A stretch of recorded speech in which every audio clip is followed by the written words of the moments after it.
యోహాను సువార్త 1వ అధ్యాయము 14వ వచనాన్ని మనము చదువుకుందాము. యోహాను సువార్త 1వ అధ్యాయము 14వ వచనాన్ని చదువుకుందాము. చదువుచున్నాను, చక్కగా గ్రహించండి. ఆ వాక్యము శరీరధారి అయి కృప సంపూర్ణుడుగా మన మధ్య నివసించెను. తండ్రి వలన కలిగిన అద్వితీయ కుమారుని మహిమ వలె మనము ఆయన మహిమను కనుగొంటిమి. దేవుని సంగమా, దేవుని పిల్లలారా, చదువుకున్న వచ్చిన భాగాన్ని మనం ఒకసారి పరీక్షిస్తే ఆ వాక్యము అని ఆరంభము చేశాడు. శరీరధారి అయి కృప సత్య సంపూర్ణుడుగా మన మధ్య నివసించెను అన్నాడు. ఈ వాక్య భాగంలో ఉన్నటువంటి సందర్భాన్ని మనము ఒకసారి జ్ఞాపకం చేసుకోవాలి. ఏ వాక్యము? ఆ వాక్యము అంటున్నాడంటే ఏ వాక్యము? కనుక ఈ వాక్యము అనేది మనకు అర్థం కావాలంటే దేవుడు అర్థం కావాలి. ఈ వాక్యము అర్థం కావాలంటే దేవుడు అర్థం కావాలి. దేవుడు అంటే ఎవరు? దేవుడు నివాస స్థలం ఏంటిది? దేవుణ్ణి ఎవరైనా ఎప్పుడైనా చూశారా? ఆయన ఏ రూపంలో ఉంటాడు? ఆయన గుణగణాలు ఎలాగుంటాయి? ఆయన లక్షణాలు ఎలాగుంటాయి? ఎవరైనా ఎప్పుడైనా దేవుణ్ణి చూశారా అంటే ఏ కాలమందైనను ఎప్పుడైనను ఎవ్వరును దేవునిని చూడలేదు అని ఈ పరిశుద్ధ గ్రంథమైన అదే మనం చదువుకున్న అధ్యాయములో 18వ వచనం చూడండి.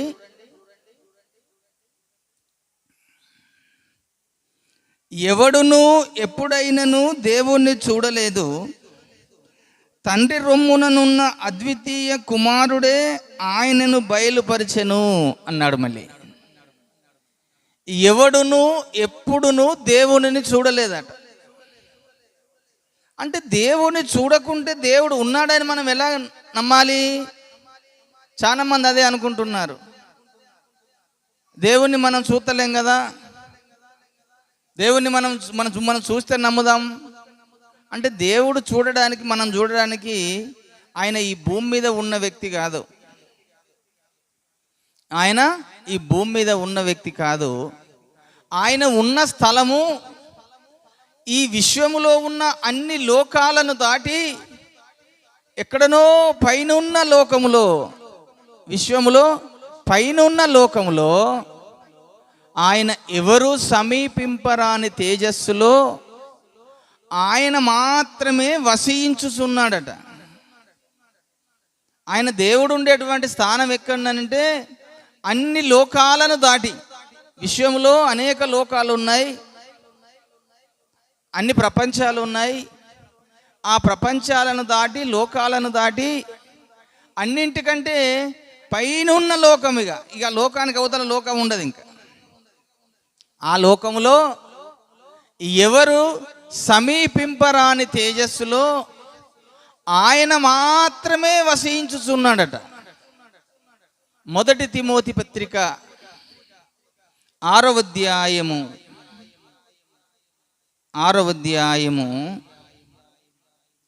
16-17. 1 తిమోతి పత్రిక 6వ అధ్యాయము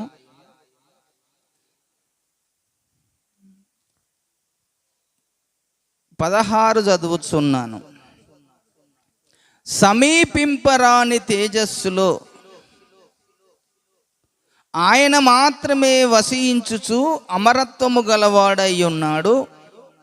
మనుషులలో ఎవడును ఆయనను చూడలేదు, ఎవడును ఆయన చూడనేరడు.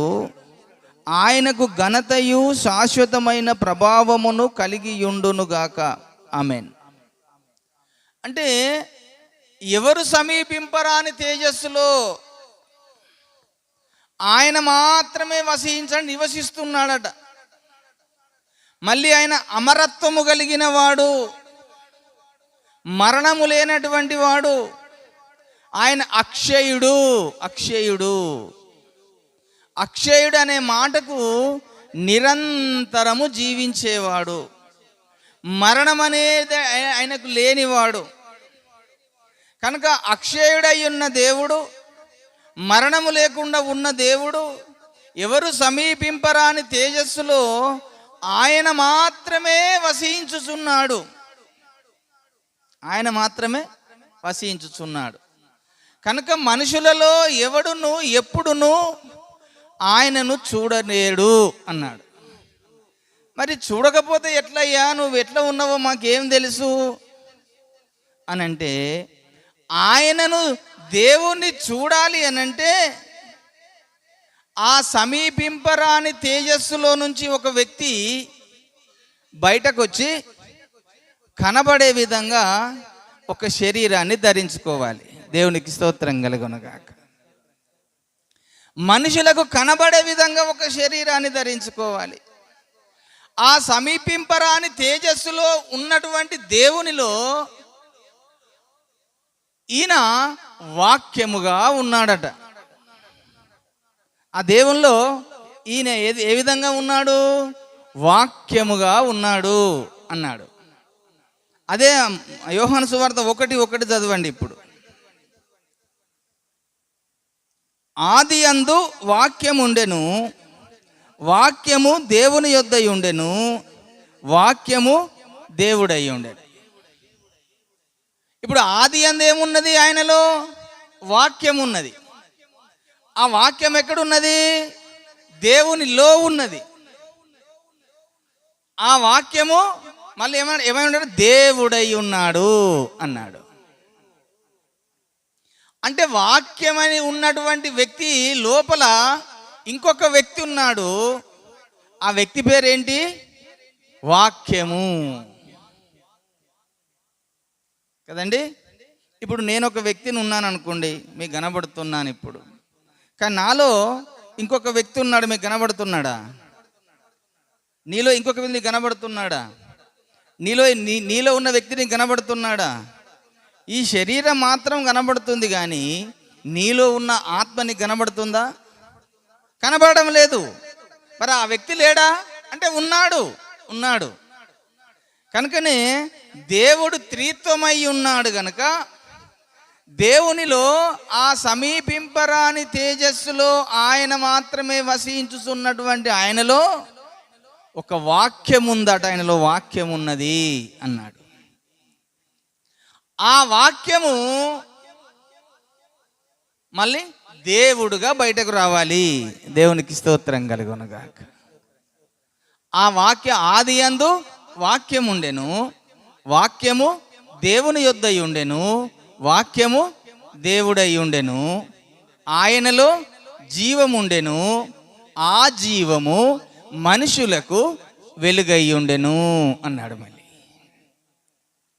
అంటే ఆది యందు ఉన్న దేవుని దగ్గర ఒక వాక్యం ఉన్నది కనుక ఆ వాక్యము దేవుడు కలిసే ఉన్నాడు.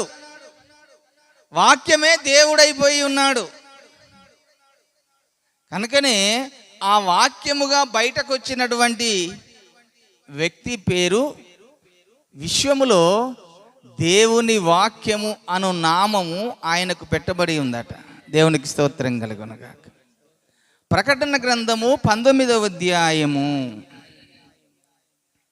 ప్రకటన గ్రంథము 19వ అధ్యాయము 13వ వచనాన్ని ఈ దినమున చూద్దాం ఒక్కసారి.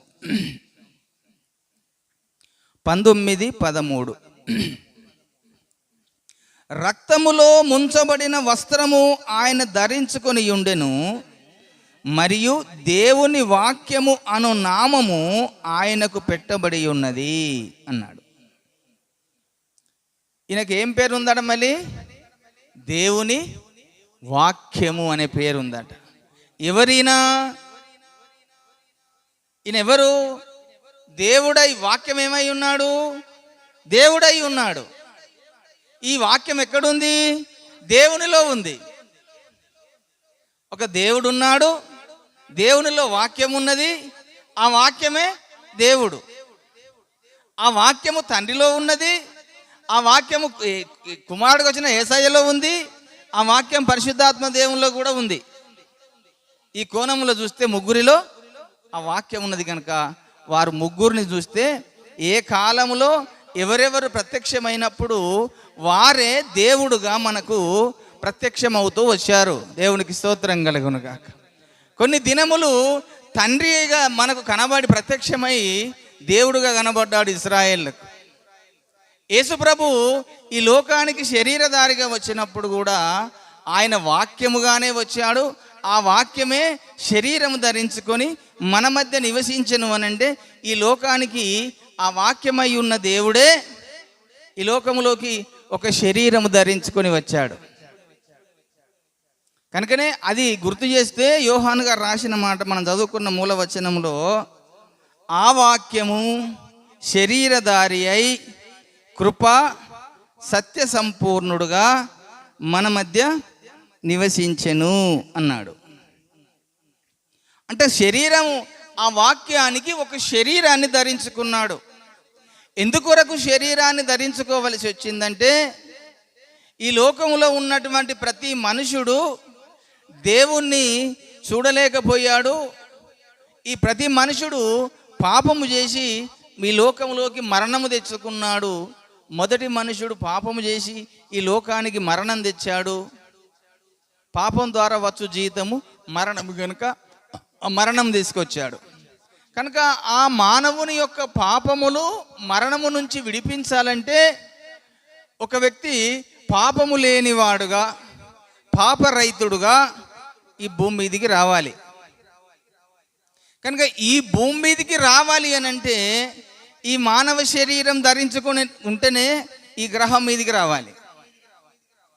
ఇంకా వేరే గ్రహాలకు వెళ్ళినప్పుడు ఈ మట్టి శరీరం ధరించుకోవడం అవసరం లేదు. ఆ గ్రహాంతరంలో, ఆ విషయంలో, ఆ ప్రపంచాలలో ఉండే శరీర విధానం వేరు. కానీ ఈ మట్టి గ్రహం మీదికి రావాలి, ఈ భూగ్రహం మీదికి రావాలంటే ఇలాగని మట్టి శరీరం ధరించుకునే రావాలి, రక్త మాంసములు గల శరీరం ధరించుకునే రావాలి. అలా రక్త మాంసములు గల శరీరాన్ని దేవుడు మానవులకు ఇచ్చాడు గనక ఆయన కూడా మానవుడుగా పుట్టాలంటే ఈ రక్త మాంసముల శరీరాన్ని ధరించుకునే ఈ భూమి మీదికి రావాలి. ఇంకా వేరే ప్రపంచంలోకి వెళ్ళినప్పుడు ఈ రక్త మాంసములు ధరించుకున్న శరీరం మనకు అవసరం లేదు. ఎందుకంటే ఆ ప్రపంచాలలో ఉండేటువంటి శరీర విధానం వేరు. ఇప్పుడు పరదేశంలో ఉన్నారనుకోండి, మనలో చాలా మంది చచ్చిపోయిన వాళ్ళందరూ కూడా వారి శరీరాలు వేరు. వారి శరీరంలో రక్త మాంసం లేదు. వారికి ఉండే శరీరం వేరు, వారికి ఉండే జీవన విధానం వేరు, వారు తినే తిండి విధానం వేరు. అక్కడ ఎంత అద్భుతంగా ఉంటుందో ఆ పరదేశంలో. ఈ భూమి మీదకైతేనే ఈ మట్టి శరీరం కనుక ఈ మట్టి నుంచి పుట్టిన ఆహారం మాత్రమే తినాలి, ఇక్కడి నీరే తాగాలి. కానీ ఆ ప్రపంచంలో ఆ విధంగా ఉండే విధానం వేరు. కనుక ఆ దేవాది దేవుడు, వాక్యమై ఉన్న దేవుడు ఒక శరీరాన్ని ధరించుకొని ఈ లోకానికి రావడం జరిగింది. ఎందుకు? మనుషుడు చేసిన పాపమును బట్టి మరణం వచ్చింది కనుక పాపము నుంచి మరణము నుంచి విడిపించాలంటే ఒక పాప రహితుడుగా ఈ లోకానికి రావాలట, పాపము లేనివాడుగా రావాలట. దానికి యోబు గ్రంథము 14:4 ఒకసారి ఆ అధ్యాయం 2 సార్లు యోబు గారు అదే ప్రశ్న వేసుకుంటున్నాడు. యోబు గ్రంథము 14వ అధ్యాయము 4వ వచనం. పాప సైతునిలో నుండి పాపరహితుడు పుట్టగలిగిన ఎంత మేలు, అలాగున ఎవడును పుట్టనేరడు అన్నాడు. పాపరహితుడు అనేవాడు పుట్టడమే అసంభవము. అందరూ పాప సైతులే, పాపములో పుట్టేటువంటి వారే, పాపములోనే జీవించేవారే, పాపములోనే మరణించేవారే. కనుక పాప సైతునిలో నుండి పాపరహితుడు పుట్టదే అది ఎంతో మేలు, అలాగున ఎవరు పుట్టనేరడు అని యోబు గారికి ఆ ఆలోచన కలిగి అతడు దేవుని దగ్గర మొరపెట్టుకున్నాడు. కానీ దేవుడు పాపము అంటకుండా పాప రైతుడిగా ఆ వాక్యమై ఉన్న దేవునికి ఒక శరీరాన్ని అమర్చి ఈ లోకానికి పంపించాడు, పాపరైతుడుగా పంపించాడు. ఇందులోనే చూడండి, యోబు గ్రంథం 33వ అధ్యాయము, ఇంకొక మాట కూడా ఇందులో మీకు జ్ఞాపకం చేస్తున్నాను. 33వ అధ్యాయము 9వ వచనం, ఏమనగా నేను నేరము లేని పవిత్రుడను, మాలిన్యము లేని పాపరైతుడను. దేవునికి స్తోత్రం కలుగునుగాక. ఆ మాట ఎవరు చెబుతున్నారు? ప్రభువు చెబుతున్నాడు. ఏమనగా నేను నేరము లేని పవిత్రుడను. అంటే నాలో పాపము ఉన్నదని మీరు ఎవరు నిరూపిస్తారని యేసయ్య అన్నట్టుగా ఈ యోబు గ్రంథంతో యోబుతో చెబుతున్నాడు, నేను నేరము లేని పవిత్రుడను, మాలిన్యము లేని పాపరైతుడను. దేవునికి స్తోత్రం కలుగునుగాక. నేరము లేనివాడు, మాలిన్యము లేనివాడు, పాపరైతుడుగా ఈ లోకానికి రావడం కొరకు ఆ ఆది అందున్న వాక్యమై ఉన్న దేవుడే ఒక శరీరమును ధరించుకొని ఈ లోకానికి వచ్చాడు. ఆయనకు పరలోకములో ఉన్నటువంటి పేరుల్లో ఒక దేవుని వాక్యమను నామము కలిగిన వాడు, వాక్యమను పేరు కలిగిన వాడు పరలోకములో.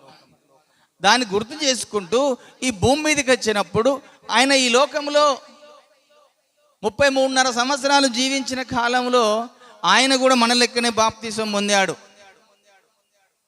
పాపం లేనప్పటికీ ఈ భూమి మీద ఉన్న మానవ జాతికి ఒక మాదిరిని చూపించడానికి, రక్షణ కలగడం కొరకు ఆయన కూడా యోహాను గారి ద్వారా మన లెక్కనే బాప్తిసం పొందాడు. బాప్తిసం పొంది ఒడ్డుకు రాగానే పరిశుద్ధాత్మ దేవుడు పావుర రూపం ధరించుకొని ఆయన మీదికి వచ్చి రాలాడు. అప్పుడు పరలోకమందున్నటువంటి దేవుని దగ్గర ఒక స్వరం వినబడుతుంది, ఈయనే నా ప్రియ కుమారుడు, ఈయన నేను ఆనందించున్నానని. కదండి. మత్తయి సువార్త 3వ అధ్యాయం 16వ వచనంలో, మత్తయి సువార్త 3:16వ వచనంలో ఎంత చక్కగా రాయబడ్డదో చూద్దాం. 3:16లో ఈ మాట కనబడుతుంది, యేసు బాప్తిసం పొందిన వెంటనే నీళ్ళలో నుండి ఒడ్డునకు వచ్చెను. ఇదిగో ఆకాశము తెరవబడెను, దేవుని ఆత్మ పావురం వలె దిగి తన మీదికి వచ్చుట చూసెను. మరియు ఇదిగో ఈయనే నా ప్రియ కుమారుడు, ఈయన యందు నేను ఆనందించుచున్నానని ఒక శబ్దము ఆకాశము నుండి వచ్చెను అన్నాడు. ఈ మాటను పట్టుకుంటున్నారు చాలామంది. ఈయనే నా ప్రియ కుమారుడు అంటున్నారంటే తండ్రి అయిన వ్యక్తి ఒకరు ఉన్నారు, యేసుప్రభు కుమారుడుగానే వచ్చాడు, కానీ దేవుడుగా మాత్రం కాదు, ఆయన దేవుని కుమారుడు అని చాలామంది ప్రశ్న వేస్తున్నారు. కానీ ఎందుకు ఆ మాట అనవలసి వచ్చిందంటే, తండ్రి అయిన దేవుడు మన అందరిని సృష్టించేటప్పుడు అందరము దేవుని యొక్క కుమారులమే. దేవునికి స్తోత్రం కలుగునుగా. ఈ భూమి మీదకి పంపిస్తున్నప్పుడు మనం అందరము దేవుని యొక్క పిల్లలమే. ఆ తండ్రి యొక్క ప్రేమ అలాగ ఉన్నది కనుక అందరిని ఆయన కుమారులుగానే సంబోధిస్తాడు కదండి. కనుకనే మలాకి గ్రంథము 2వ అధ్యాయం 10వ వచనములో, మలాకి 2:10లో ఆ మాట చెప్తున్నాడు. ఒక్కసారి చూద్దాం అది కూడా. మలాకి గ్రంథము 2వ అధ్యాయము 10వ వచనము, మనకందరికీ తండ్రి ఒక్కడే కాడా, ఒక్క దేవుడే మనలను సృష్టింపలేదా? ఇలాగుండగా ఒకరి ఎడల ఒకరము ద్రోహము చేయిచు మన పితరులతో చేయబడిన నిబంధనకు మనం ఎందుకు తృణీకరించుచున్నాము అన్నాడు. అందరిని ఒకటే దేవుడు సృజిస్తున్నప్పుడు మనందరము దేవునికి కుమారులము, పిల్లలమే. కనుక అందరము పిల్లలు వేరు, ఈ యేసు ప్రభుని ఈ లోకములోకి పంపించినప్పుడు ఆయన కన్నాడు గనుక, ఆయనలో నుంచి వచ్చాడు గనుక ఈ భూమి మీద ఆయనని లోకానికి కుమారుడుగా పరిచయం చేస్తున్నాడు తండ్రి అయిన దేవుడు. దేవునికి స్తోత్రం కలుగునుగాక. ఈ లోకానికి ఆయన కుమారుడుగా పరిచయం చేస్తున్నాడు. ఎందుకు పరిచయం చేస్తున్నాడంటే, ఇశ్రాయేలీలకు దేవుడిచ్చిన నిబంధన ఒకటి ఉంది. ఆజ్ఞల్లో మొదటి ఆజ్ఞ ఏమిటి? ఆజ్ఞ చూడండి, నిర్గమకాండము 20వ అధ్యాయం 4వ వచనంలో, ఆకాశం అందే గాని భూమి అందే గాని భూమి కింద ఉండు నీళ్ళ అందే గాని దేని రూపమైనను విగ్రహమునైనను నీవు చేసుకొనకూడదు అన్నాడు. చూడండి, 20:4 చదువుతున్నాను. పైన ఆకాశం అందే గాని క్రింద భూమి అందే గాని భూమి క్రింద నీళ్ళ అందే గాని ఉండు దేని రూపమైనను విగ్రహమైనను నీవు చేసుకొనకూడదు, వాటికి సాగిలపడకూడదు, వాటికి పూజింపకూడదు అన్నాడు.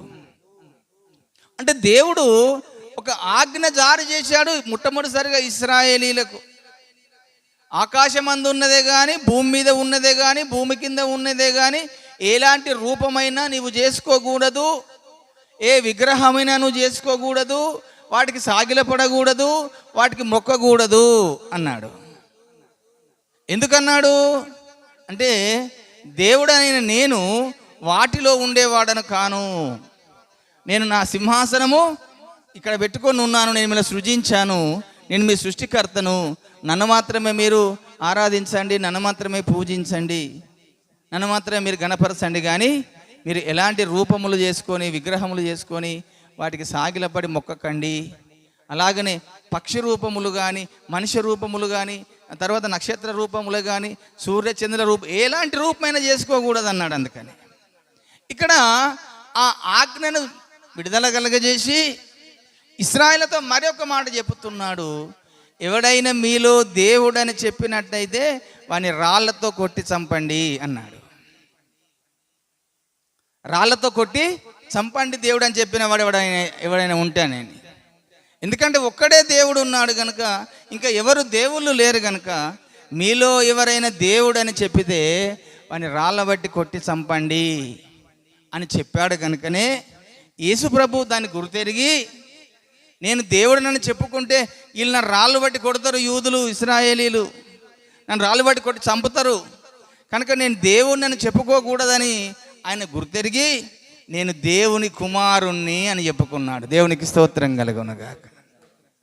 దేవుని కుమారుణ్ణి అని చెప్పుకున్నాడు కనుక తండ్రి అయిన దేవుడు కూడా అలాగనే ఈయన నా ప్రియ కుమారుడు అని లోకానికి మనుషులకు పరిచయం చేశాడు. ఈయన నా ప్రియ కుమారుడు అన్నాడు. కానీ ఇది జరిగిన తర్వాత యేసు ప్రభు అపవాది చేత కొనిపోబడ్డాడు. ఈ కొనిపోబడ్డ సందర్భంలో మొదటిగా సాతానుడు యేసుప్రభుని పాపములో పడేయాలని, మొదటి మనుషుడైన ఆదామును ఏ విధంగా పాపములో పడేశాడో ఈ యొక్క యేసుప్రభు పాపంలో పడేయాలని తనకు కూడా 3 రకాల మాటలు సాతాను మాట్లాడి యేసయ్యని పడగొట్టాలని 3 మాటలు మాట్లాడాడు. మొదటి మాట ఏం చెప్పాడు? నీవు దేవుని కుమారుడవైతే ఈ రాళ్లను రొట్టెలాగునట్లుగా ఆజ్ఞాపించు అన్నాడు. అన్నప్పుడు ఆ ప్రభు ఏం చెప్పాడు? మనుషుడు రొట్టె వలన కాదు కానీ దేవుని నోట నుండి వచ్చు మాట వలన జీవించును అన్నాడు. అది మొదటి శోధన. రెండో శోధన ఏం చేశాడు?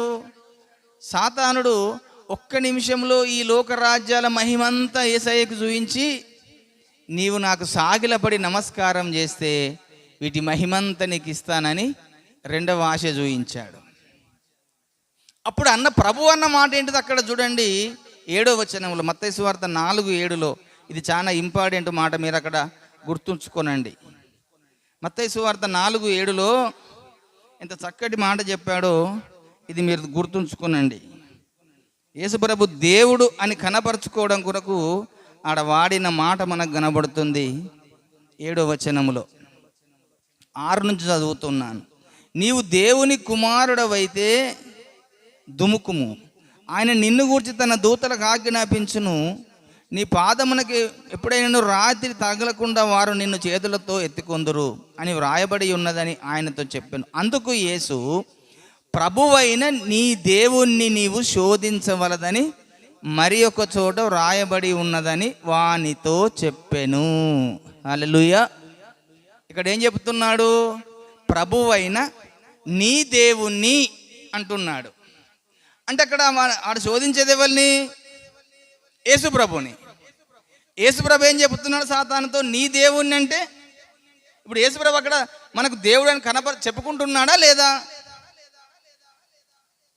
నేను దేవుణ్ణి ఆయన డైరెక్ట్ చెప్పుకోకుండా సాతానుతో చెబుతున్నమాట, నీ దేవుణ్ణి నీవు శోధించద్దు అన్నాడు. అంటే నీవు ఇప్పుడు యేసుప్రభు అక్కడ ఎవరని చెప్పుకుంటున్నాడు? దేవుడు అనే మాట చెప్పుతున్నాడు. నేను దేవుణ్ణి అని డైరెక్ట్ చెప్పుకోకుండా సాతానుతో చెప్పుతూ నీ దేవుణ్ణి మాత్రము నీవు శోధించవలదు అన్నాడు. అక్కడ ఒక మాట టిక్కు పెట్టుకోండి. యేసయ్య దేవుడు అని అని అని మనకు అర్థం కావడం కొరకు ఆ ఒక్క మాటను గుర్తుంచుకోనండి. తర్వాత దాని కింది వచనంలోనే 11వ వచనంలోను, అంతటా అపవాది ఆయనను విడిచిపోగా, మళ్ళా కిందమ్మా 9వ వచనం, నీవు సాగిలపడి నాకు నమస్కారము చేసిన ఎడల వీటిని అన్నిటినీ నీకు ఇచ్చేదనని ఆయనతో చెప్పగా, యేసు వానితో, సాతానా పొమ్ము, ప్రభువైన నీ దేవునికి మొక్కి ఆయనను మాత్రమే సేవింపవలెను అని 10వ వచనంలో కూడా ప్రభువైన నీ దేవునికి మొక్కి ఆయనకు మాత్రమే సాగిలపడము అని అపవాదితో రెండవసారి కూడా నీ దేవునికి సాగిలపడు, నీ దేవునికి మొక్కు, నీ దేవుని శోధించొద్దు అని యేసుప్రభు సాతానుకే చెబుతున్నాడు, నీ దేవుడను నేను. అంటే ఇప్పుడు సాతానుకు దేవుడు ఎవరు? యేసయ్యే. అంటే డైరెక్ట్గా నేను దేవుడిని అని చెప్పుకుంటే ఎక్కడ యూదులు రాళ్ళతో కొట్టి చంపుతారన్న ఉద్దేశం కొద్దీ ఆయన నేను దేవుని కుమారుడని చెప్పుకుంటూ పరిచయం చేసుకున్నాను లోకానికి. కానీ ఇక్కడ డైరెక్ట్గా చెబుతున్నాడు సాతానుతోని, నీ దేవుణ్ణి నువ్వు శోధించవలదు. అంటే వాడు శోధించేది ఎవరిని? యేసయ్యని. ఇప్పుడు యేసయ్య ఏమని చెప్పుకుంటున్నాడు? దేవుడిని చెప్పుకుంటున్నాడు కదండి. ఈ 2 సందర్భాలలో యేసుప్రభు నేను దేవుడను అని కనపరుచుకునే విధంగా ఆ మాటలు పలికాడు. మరి ఒక వచన భాగాన్ని కూడా మనం చూసినట్టయితే ఇదే యోహాను సువార్త 11వ అధ్యాయము 40వ వచనంలో ఇంకొక సందర్భం మనకు కనబడుతుంది. యోహాను సువార్త 11వ అధ్యాయము 40వ వచనం చదువుతున్నాను. అందుకు యేసు, నీవు నమ్మిన ఎడల దేవుని మహిమ చూతువని నేను నీతో చెప్పలేదా అని ఆమెతో అనెను. దేవునికి స్తోత్రం కలుగునుగాక. నీవు నమ్మితే దేవుని మహిమను చూస్తావు అన్నాడు. ఈ సందర్భం ఎవరితో చెప్తున్నాడు? ఈ అధ్యాయంలో ఉన్నటువంటి విధానం ఏమి ఉన్నదంటే, మార్తా, మరియా, లాజర్ కథ గురించి రాశారు. అందులో ఈ లాజరు చనిపోయాడు, సమాధి చేయబడ్డాడు, 4 రోజులు అయిపోయింది. ఇంకా ఈ యేసుప్రభు అప్పుడు ఎక్కడనో ఒకడ దేవుని పని చేయడం కొరకు వెళ్ళాడు. ఆయన అక్కడ ఉంటే బతుకునేమని ఆ ఇద్దరు మార్తా మరియమ్మలు కూడా, అయ్యో ప్రభు ఉంటే మా తమ్ముడు బ్రతుకు, ప్రభు లేకపోయా మా తమ్ముడు చచ్చిపోయిందని అనుకుని వారు అలా అనుకున్న సందర్భంలో 4వ దినం తర్వాత ఆ ప్రభువుగా వార్త వినబడ్డది. అక్కడికి వచ్చాడు. వచ్చినప్పుడు మార్తా మరియలు ప్రభువును యేసయ్యను చూసి ఏడుస్తూ అంటున్నారు, అయ్యా ప్రభువా, నువ్వు ఇక్కడ ఉంటే మా సహోదరులు బ్రతుకునేమో, నువ్వు లేకపోవడాన్ని బట్టి మా సహోదరుడు చచ్చిపోయాడు అని చెప్పినప్పుడు ఆ ప్రభు చెప్పాడు, మీ సహోదరుడు లేస్తాడు అన్నాడు మొదటిగా. అప్పుడు ఏమన్నారంటే వాళ్ళు, అవునయ్యా పునరుత్థానంలో లేస్తాడని మాకు తెలుసు, పునరుత్థానంలో లేస్తాడా అని మళ్ళీ అన్నారు. ఇది మనకు 11:25 కనబడుతుంది. 11వ అధ్యాయము 25వ వచనం కనబడుతుంది. అక్కడ ఏముంటుంది? జీవమును పునరుత్థానమును నేనే, నాయందు విశ్వాసం ఉంచువాడు చనిపోయినను బ్రతుకును, బ్రతికి నాయందు విశ్వాసం ఉంచు ప్రతి వాడును ఎన్నటికి చనిపోడు. ఈ మాట నమ్ముచున్నావా అని ఆమెను అడిగాను. ఆమె, అవును ప్రభువా, నీవు లోకమునకు రావలసిన దేవుని కుమారుడవైన క్రీస్తు అని నమ్ముచున్నానని ఆయనతో చెప్పాను. అంటే నేను నమ్ముచున్నాను ప్రభువా, నువ్వు దేవుని కుమారుడవే కనుక నీ మాట చెబుతున్నావు కనుక నేను నమ్ముచున్నాను అన్నాడు.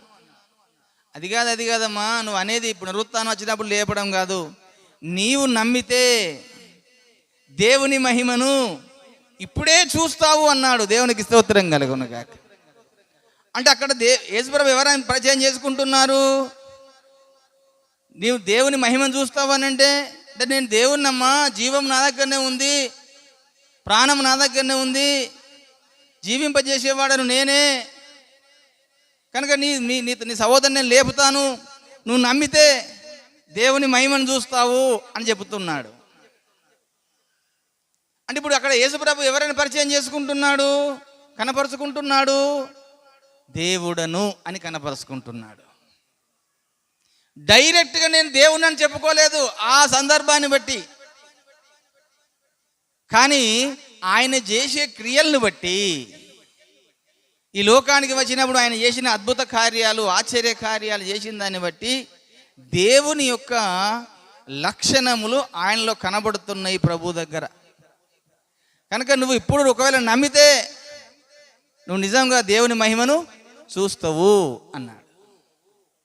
అంటే అక్కడ మనకు తెలియకుండానే యేసు ప్రభు నేను దేవుడను అని ఇండైరెక్ట్గా చెబుతున్నాడు ఆ యొక్క మార్త మరియలకు. ఇక్కడ ఒక సందర్భంలో నేను దేవుడనని కనపరుచుకున్నాడు. దేవునికి స్తోత్రం కలుగును గాక. ఇంకా ఇంకో కొన్ని విషయాలు మనం గుర్తు చేసుకుంటే, ఫిలిప్పీ పత్రిక 2వ అధ్యాయము 6వ వచనాన్ని ఒక్కసారి మనం చూద్దాం. అందరు తీయండి. ఫిలిప్పీ పత్రిక 2వ అధ్యాయము 6వ వచనంలో మరి ఒక మాట కనబడుతుంది.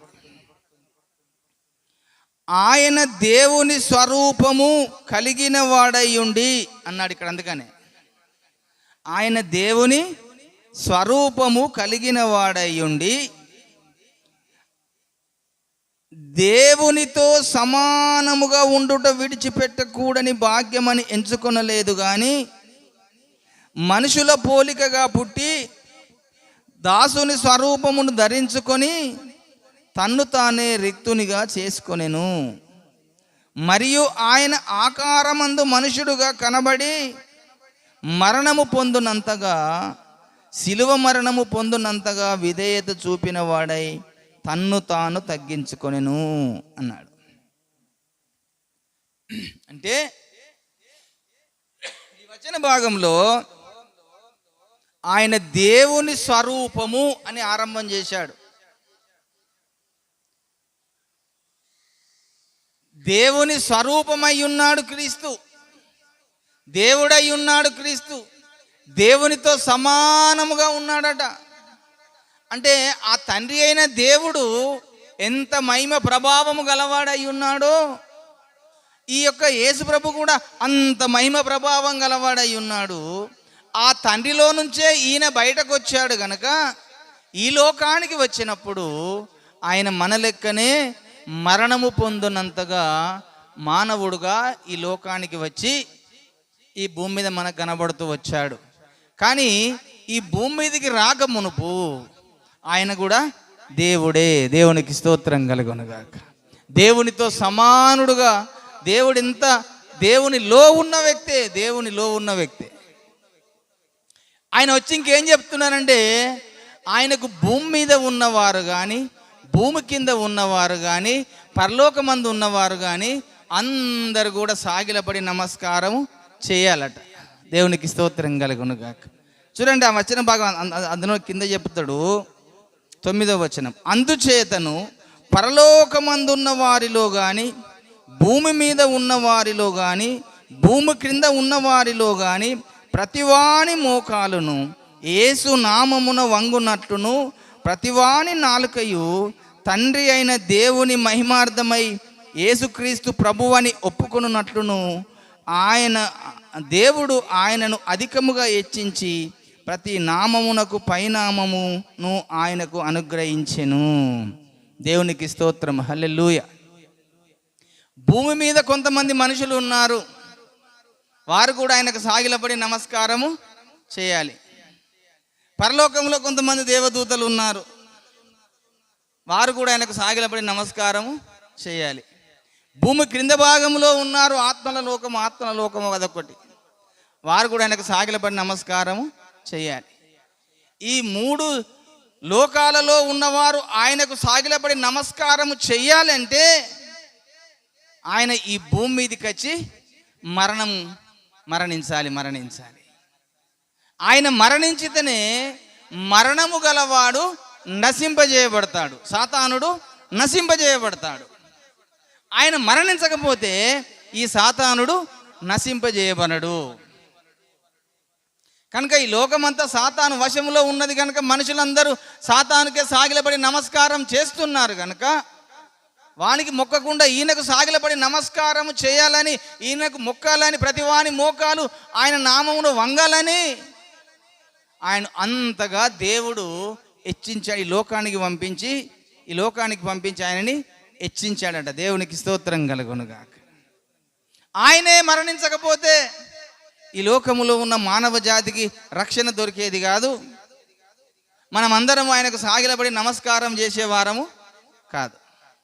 ఈరోజు భూమి మీద ఉన్న యావత్ మంది క్రైస్తవులు 7 ఖండాలలో నివసించే దేవుని బిడ్డలు సాగిలపడి నమస్కారం చేసి ఆయన ఆరాధిస్తున్నారంటే కేవలము ఆయన రక్త శరీరాన్ని బట్టి, ఆయన మరణించిన దాన్ని బట్టి, ఆయన మరణమును బట్టి మనకు జీవము దొరికింది కనుక, ఆ జీవమును కనుగొన్నాం కనుక ఆయనకు మనము ఈ భూమి మీద ఆరాధన చేస్తున్నాము, ఘనపరుస్తున్నాం, మయపరుస్తున్నాం, అందరం సాగిలపడి నమస్కారము చేస్తున్నాము ఆయనకు. దేవునికి స్తోత్రం కలుగునుగాక.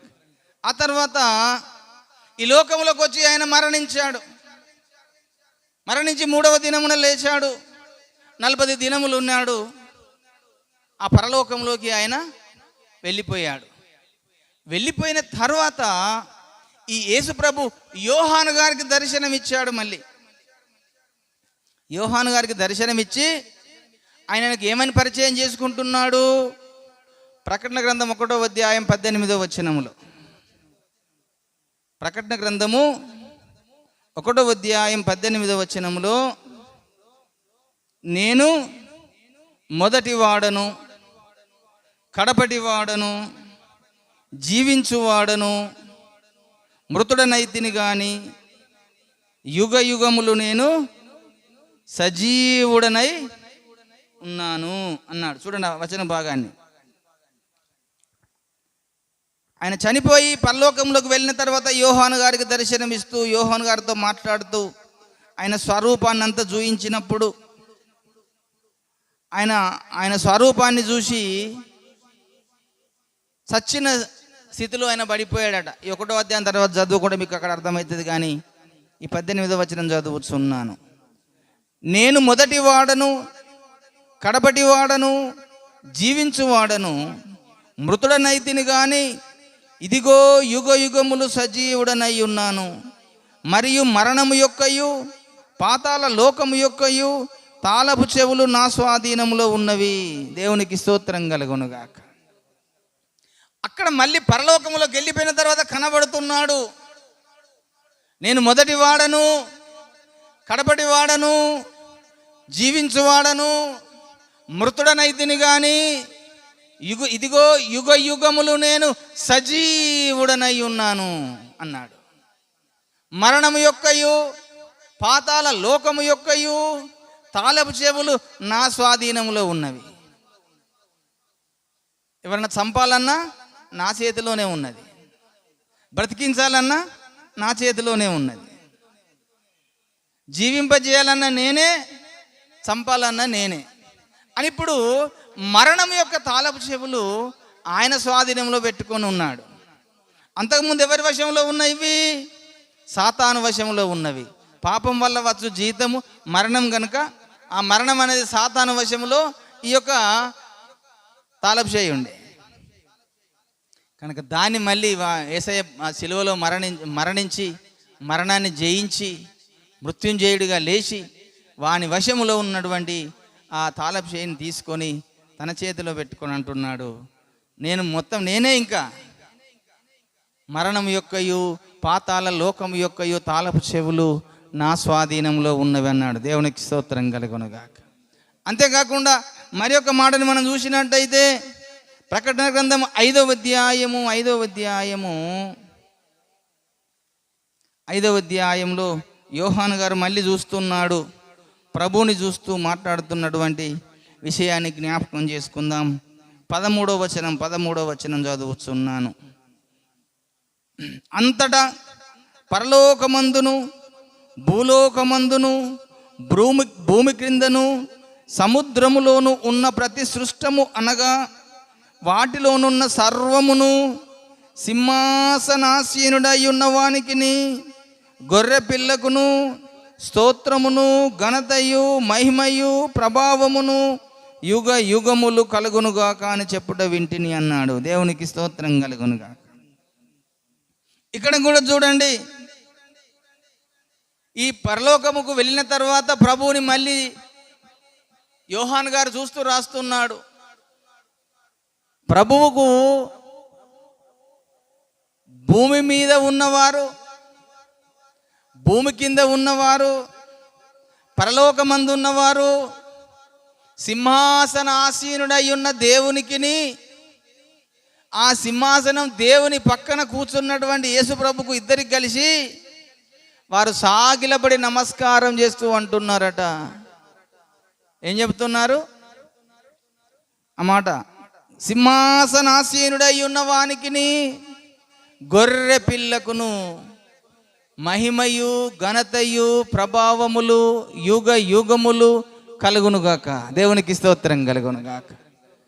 తండ్రి అయిన దేవునికి మహిమ కలగాలి, మహిమ కలుగుతుంది.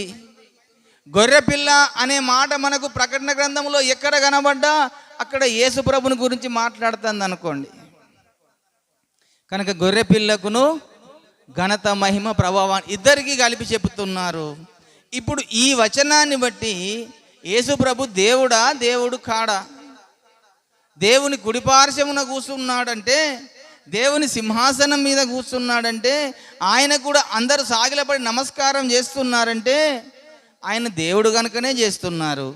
దేవుడు కాకపోతే ఎవరు చేస్తారండి? పని చేయగలుగుతారా? కనుక ఆయన ఒక కాలంలో తండ్రిలో ఉన్నప్పుడు తండ్రి ఒంటరిగానే కనబడ్డాడు. వాక్యముగా బయటకు వచ్చాడు కనుక ఇద్దరు కనబడుతున్నారు. పరిశుద్ధాత్మ దేవుడు కూడా పరలోకములో ఆయన సింహాసనం ముందు 7 దీపములుగా ప్రజ్వరిల్లే విధానం కనబడుతుంది. అవి దేవుని 7 ఆత్మలు అంటారు. కనుక అదృశ్యంగా ఉండే విధానం ఒకటి, దృశ్య రూపకంగా ఉండే విధానం ఒకటి. కనుక యేసు ప్రభు ఈ లోకానికి రాక మునుపు ఆయన దేవునిలో ఉన్నాడు, దేవుడుగానే ఉన్నాడు. ఈ లోకానికి మానవ శరీరం ధరించుకొని మనుషుడిగా వచ్చాడు.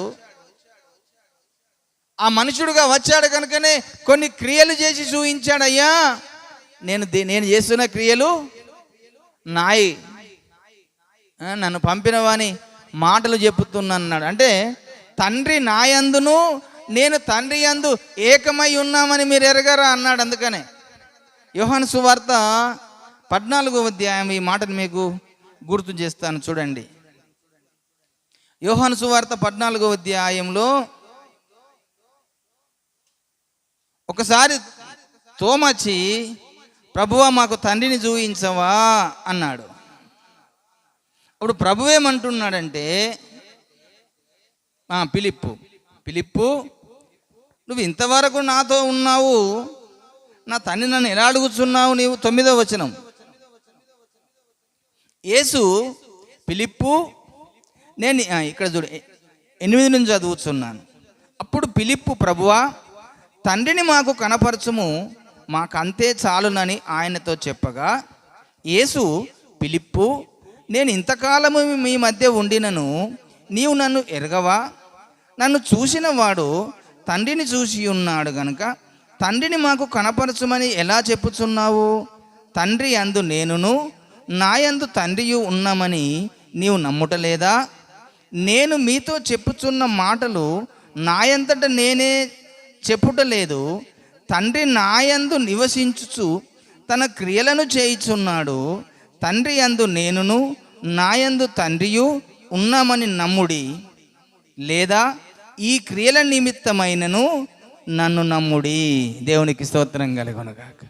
నేను చేయుచున్న క్రియలను బట్టన మీరు నన్ను నమ్మండి. దేవుడుగా తండ్రి నాయందు నేను తండ్రి యందు ఏకమై ఉన్నాము.